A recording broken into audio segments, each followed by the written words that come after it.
427 small block Ford. Give you a description of this combination. It's got a set of our cylinder heads on it. It's got a custom hydraulic roller. Got the Pro-Am manifold, Accufab throttle body. Obviously, Holley Terminator X, great system. Got the blacked out marks. Made sure the alternator charged for you. Front sump oil pan. Custom pistons. Take you in there and show you around. Alrighty, 3,400, 481 foot-pounds of torque. Looks like peaks torque 509, real flat in there.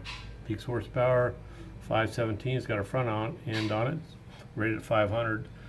That's the open plenum manifold on the EFI. Runs good. Get her off there in a crate. Come your way. Have a great day.